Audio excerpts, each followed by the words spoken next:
I've been debating how much I ought to reveal to you.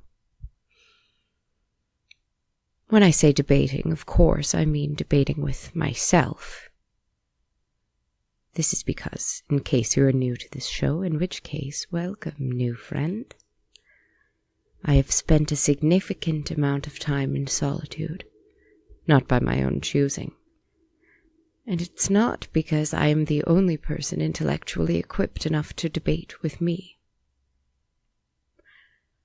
I've been debating about whether it is best to tell you more about the things in this world that you cannot see.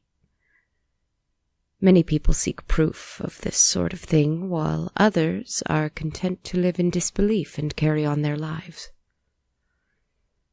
I sense that these people may perhaps be, overall, happier. But what is happiness? Is it really a thing to aspire towards? No. No, surely truth is much more important, much more noble. However, you know the truth about many things. Your scientists, your doctors, your researchers are all quite skilled, and there are very many things about the world that you have already discovered, but that have not actually impacted the way you live or move through this world. So, who is to say how much I should tell you? My stories surely should be enough, and they are, in the most important ways, truthful.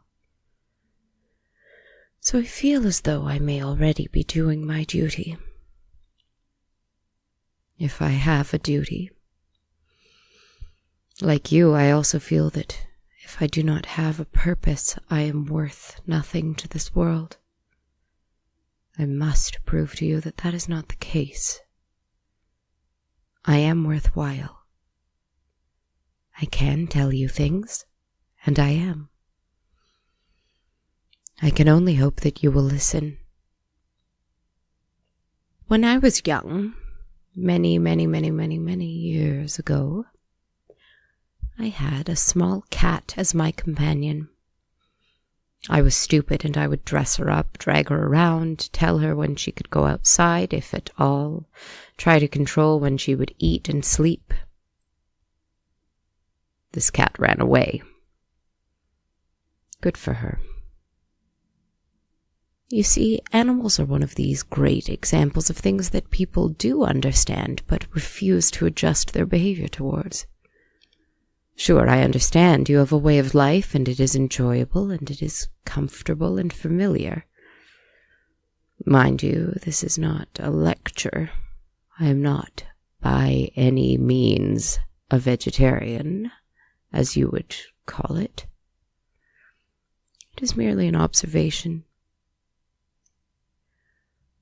When I surface from this white-tiled underground hellhole, I will not adjust my way of life to any animal. I shall live as I see fit and as I care to. But here is the truth I will give you tonight, my friend. Animals are not stupid. They're not even less intelligent than you.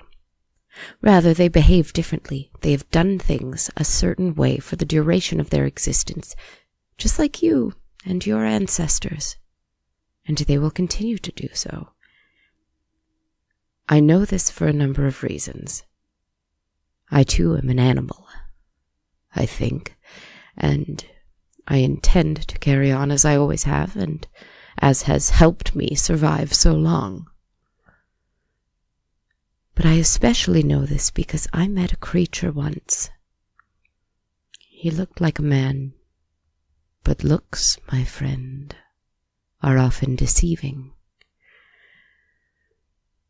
His story was garbled and confused, but I will do my best to tell it to you in the same way that he told it to me.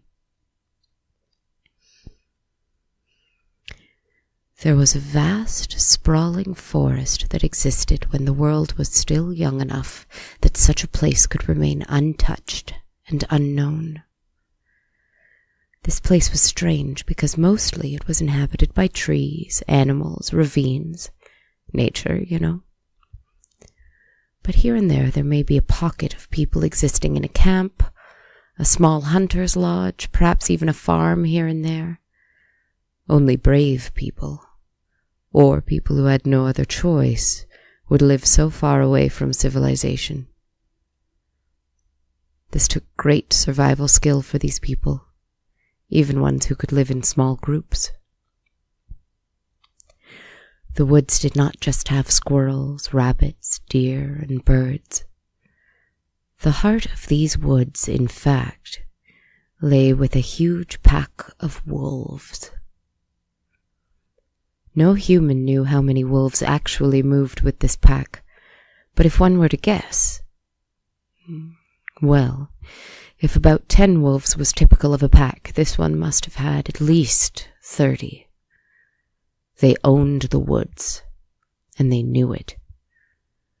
Food was not scarce in these woods at this time in history, so these wolves grew larger than most. They lived well, but, as such, they had almost a kind of code that they all adhered to. For the most part, they did not touch the few people who lived in the woods. For one thing, the people knew of the danger they invited, and so they kept firearms close at all times. For another thing, the wolves did not need to attack humans. Food was plentiful without them. Every now and then one might carelessly lose a sheep or a cow, and that invitation would be far too inviting.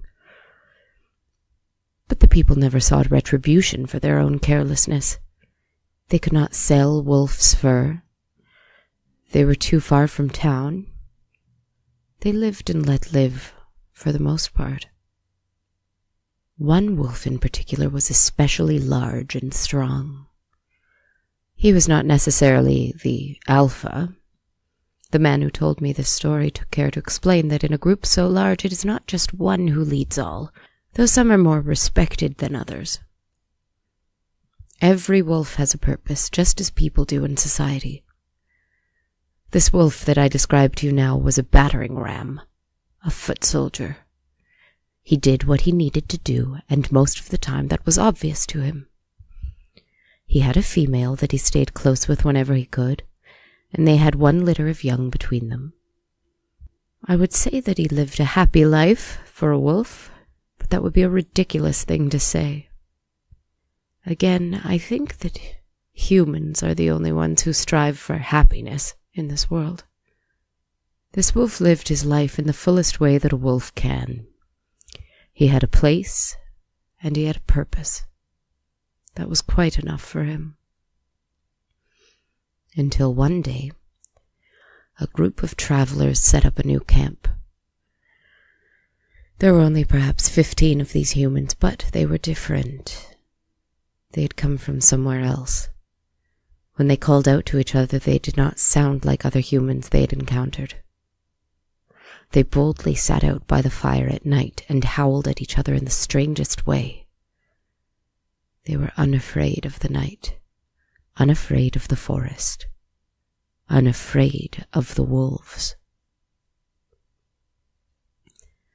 In fact, one day one of these travelers killed a wolf. It was a young female, one that fought well and hunted well, and while she was what we may call a beta, she was dutiful and good and strong and helpful, and she was slaughtered without a thought, shot down while she was mid-hunt. This the wolves may have understood, but her prey was also shot down and stolen. That was meant for the pack. That was that she-wolf's wish. But then the traveler committed the most unforgivable of all sins.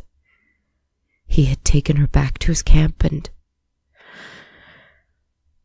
I can't even begin to convey the sadness the man had in his voice and feature when he told me this part of the story. he skinned her beautiful gray fur and kept it. He wore it. He had taken her life, taken her kill, and taken her fur. This was not a hunt, not to these wolves. This was an insult. The large male wolf was afraid for the first time in his life. He thought of his own she-wolf that he kept close to. He thought of his pups. He thought of his own pride.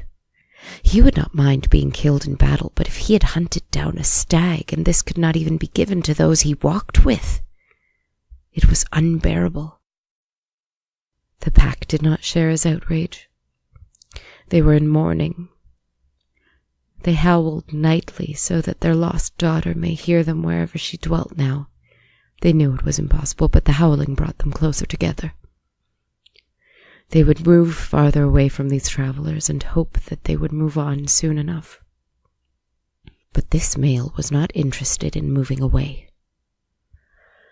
On his own, he wandered towards the orange light of the campfire one night. The strange sounds grew closer and closer, as did the revolting smell of cooked meat. He waited in the bushes and watched them closely.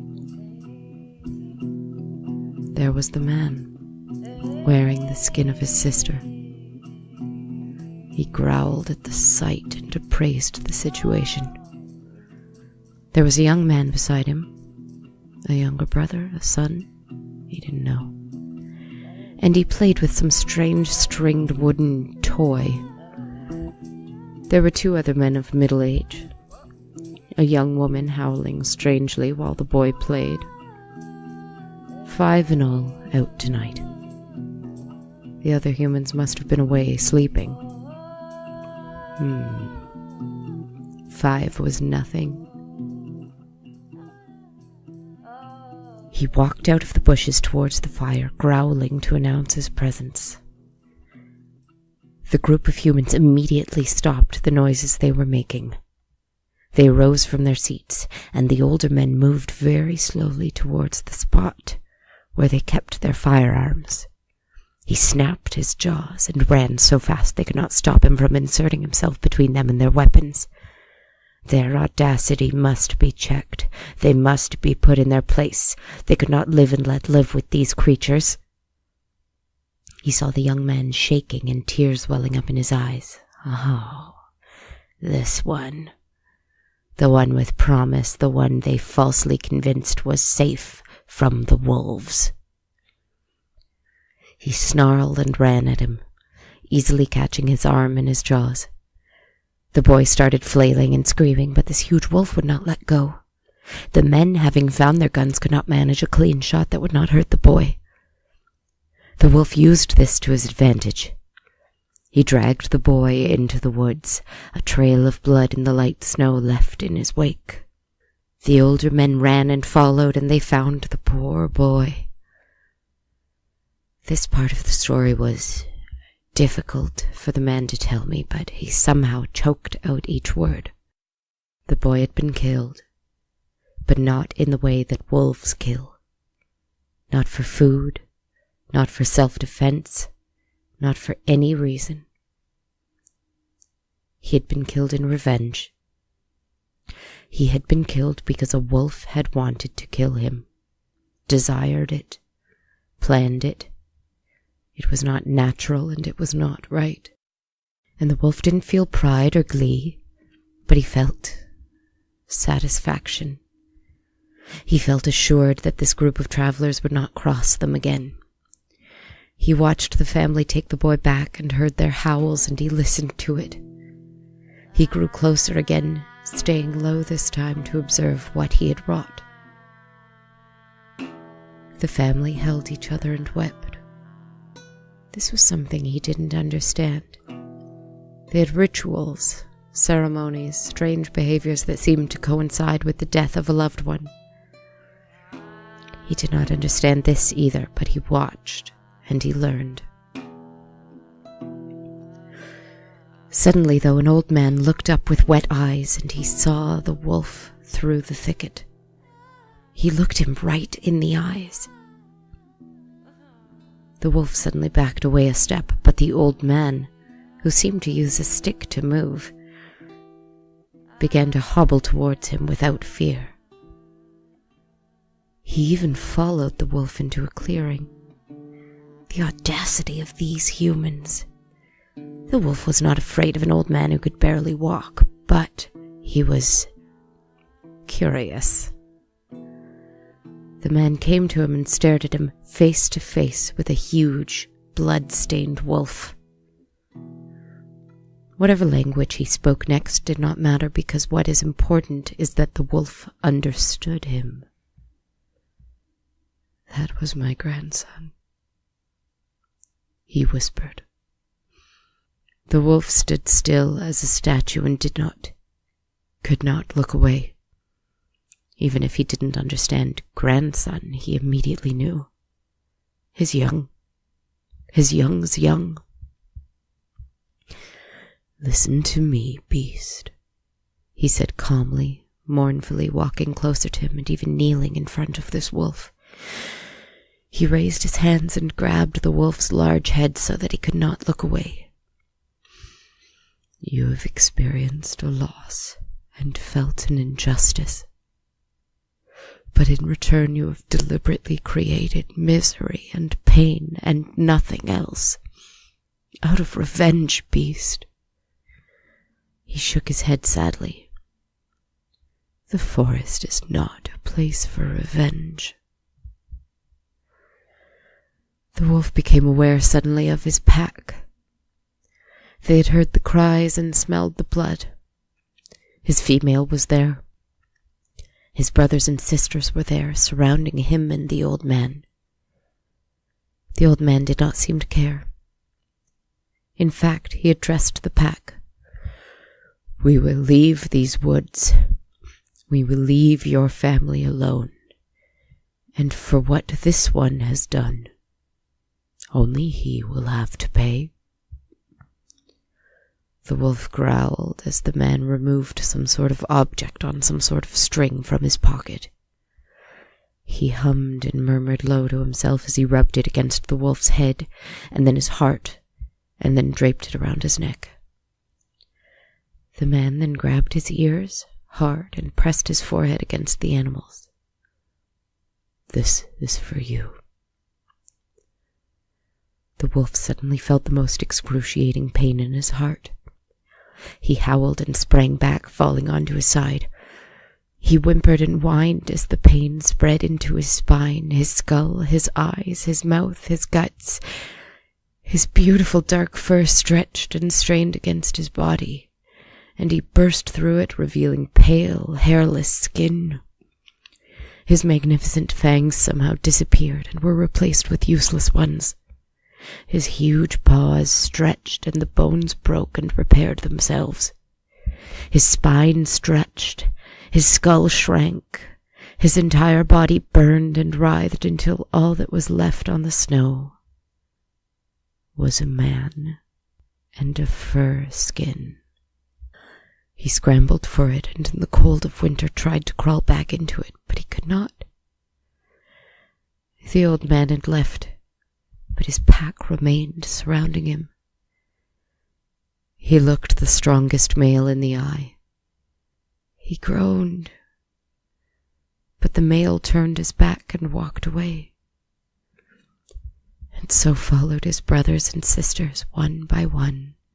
He grunted, he winced, he tried to howl, but a strange enemy voice came from his new throat instead. He looked at his female and began to weep. She whimpered once and left him as well. He was no longer a wolf. He didn't have a pack. But he could not go to those humans for help. He was alone. And for the first time in his life, he did not know what to do. I won't tell you the even longer story about how he eventually found shelter, clothes, and food. I won't tell you how he learned enough language to communicate with humans and eventually learned to be one. But when I met him, An extraordinary, huge man with a large black beard and a mane of black-grey hair. He had the look on his face of a man who has walked the world and found nothing in it as beautiful as the full moon through the forest trees. He wore the clothes of a civilized man, and because he was also cursed with immortality, he had an intelligence of speech that was both beautiful and haunting, as though he was conscious of the fact that he should not speak. Speech was a betrayal of his own kind, as was the fur-lined coat that he was never seen without. Most creatures hunt and kill. I relate to him on this point. Revenge, however, is a perversion, he told me. It is not natural, and so neither would he be ever again. I hope you are not too sad now, my friend. He was good company, this man, but he taught me a very important lesson. All creatures are intelligent and faced with decisions. So tread carefully when you encounter the strange creatures in this world, especially the ones like him and the ones like me.